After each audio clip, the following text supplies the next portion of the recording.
মনোরম ইগুয়াজু জলপ্রপাতটি ইগুয়াজু নদীর এমন একটি অংশে অবস্থিত যা ব্রাজিল ও আর্জেন্টিনার মধ্যে সীমান্ত তৈরি করেছে। নদী এবং জলপ্রপাত উভয়ের নামই গুয়ারানি আদিবাসীদের একটি শব্দ থেকে এসেছে, যার অর্থ মহান জল। ব্রাজিলের এই জলপ্রপাতটি ইগুয়াজু বা ইগুয়াজু নামে পরিচিত। তো হ্যাঁ ভিউয়ার্স, আজকে আপনাদের সামনে শেয়ার করব ইগুয়াজু জলপ্রপাত সম্পর্কে অজানা তথ্য এবং তার ইতিহাস। বর্তমান ইগুয়াজু জলপ্রপাত বিশ্বের মধ্যে কত নম্বরে অবস্থান করছে সেই বিষয়ের উপরে চমকপ্রদ তথ্য এখন আপনাদের সামনে শেয়ার করব। তো চলুন মূল প্রতিবেদনে।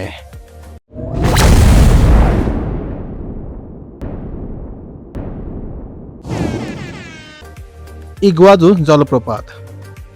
অশ্বক্ষুরাকৃতির ইগুয়াজু জলপ্রপাত ১.৭ মাইল অর্থাৎ ২.৭ কিলোমিটার পর্যন্ত বিস্তৃত, যা এটিকে উত্তর আমেরিকার নায়াগ্রা জলপ্রপাতের চেয়ে প্রায় ৩ গুণ প্রশস্ত করে তুলেছে। এই জলপ্রপাতটি প্রায় ২৭৫টি পৃথক ধারায় বিভক্ত, যেগুলোর উচ্চতা ২০০ থেকে ২৬৯ ফুট অর্থাৎ ৬০ থেকে ৮২ মিটার পর্যন্ত। অনেকগুলো স্বতন্ত্র ধারার মাঝপথে শৈলশিরা দ্বারা বিভক্ত। আছড়ে পড়া জল এবং তার থেকে সৃষ্ট জলকণা মিলে একাধিক রামধনু তৈরি করে। জলপ্রপাতের পাদদেশ থেকে রামধনু রঙের কুয়াশা প্রায় ৫০০ ফুট অর্থাৎ ১৫০ মিটার পর্যন্ত বাতাসে উড়ে যায়। দর্শনীয় স্থান: নদীর একটি বড় অংশ গারগান্টা দেল দিয়াবোলো শয়তানের গলা নামক একটি সংকীর্ণ অর্ধাবৃত্তাকার গিরিখাতে আছড়ে পড়ে। ইউনিয়ন ফলস নামে পরিচিত এই অংশটি ব্রাজিল এবং আর্জেন্টিনার উভয় দেশ থেকেই দেখা যায়। জলপ্রপাতের ধারে অবস্থিত অনেক দ্বীপের মধ্যে সবচেয়ে উল্লেখযোগ্য হল ইসলা গ্রান্দে সান মার্টিন, যা শয়তানের গলা ভাটিতে আর্জেন্টিনার দিকে অবস্থিত। জলপ্রপাতের ঠিক নিচের নদীতে মাঝে মাঝে সাঁতার কাটার অনুমতি দেওয়া হয়। বেশ কয়েকটি জায়গায় দর্শনার্থীরা জলপ্রপাতের কাছে কুয়াশা এবং জলকণার মধ্যে দাঁড়িয়ে পুরোপুরি ভিজে যেতে পারেন।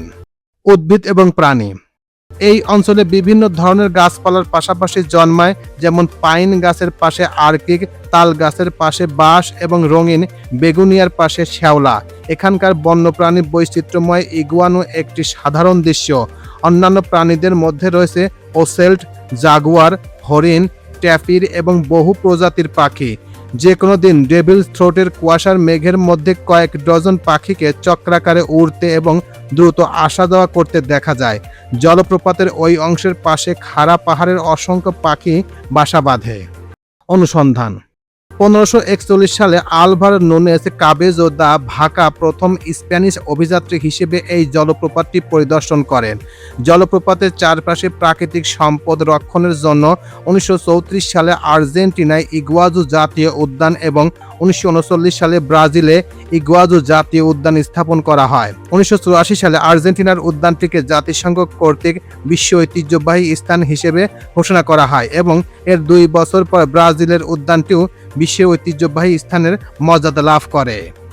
তো এই ছিল মোটামুটি আমাদের আজকের প্রতিবেদন। উপরোক্ত প্রতিবেদন থেকে আমরা একটা জিনিসই বুঝলাম যে ইগুয়াজু ফলস দক্ষিণ আমেরিকার ব্রাজিল এবং আর্জেন্টিনার সীমান্তবর্তী অঞ্চলে অবস্থিত। শুধু তাই না, নায়াগ্রা ফলস আর ভিক্টোরিয়া ফলসের মতো ইগুয়াজু ফলস এই দুটি দেশের সীমারেখা হিসেবে কাজ করছে। ইগুয়াজু জলপ্রপাতের নামটা এসেছে সেখানকার আদি অধিবাসী গুয়ারানিদের কাছ থেকে। তাদের ভাষায় এই নামের অর্থ হচ্ছে বিগ ওয়াটার বা প্রচুর প্রাণী। এটা একটা কিংবা দুটো জলপ্রপাত না, একসাথে প্রায় ২৭৫টি ছোট ছোট জলপ্রপাত, আর এই বিশাল সংখ্যক জলপ্রপাতগুলি একত্রে প্রায় ৩ কিলোমিটার চওড়া। বছরে যে সময়টায় বৃষ্টি হয় না তখনও এই জলপ্রপাত থেকে প্রতি মিনিটে প্রায় ১০০০ ঘনমিটার পানি গড়িয়ে পড়ে। সুতরাং বুঝতেই পারছেন কেন এই জলপ্রপাতের নাম ইগুয়াজু রাখা হয়েছে। প্রশস্ততার দিক দিয়ে ইগুয়াজুকে একটা বিশাল দৈত্য বলা হয়। ইগুয়াজু জলপ্রপাতের শতকরা ৮০% পড়েছে আর্জেন্টিনার মিসনিস প্রদেশে এবং বাকি ২০% ব্রাজিলের পারানা প্রদেশে। পারানা নদী যেখানে ইগুয়াজু নদীতে মিলিত হয়েছে তার ঠিক ২৪ কিলোমিটার পূর্বে ইগুয়াজু জলপ্রপাত শুরু। ইগুয়াজু জলপ্রপাতটি প্রায় 2.4 কিলোমিটার জুড়ে প্রশস্ত, যা প্রায় 275টি ছোট বড় জলপ্রপাতের সমন্বয়ে গঠিত। এই মোট জলপ্রপাতের প্রকৃত সংখ্যা মৌসুমের উপর নির্ভর করে। বর্ষা মৌসুমের প্রশস্ততা 4 কিলোমিটার পর্যন্ত বিস্তৃত হয়।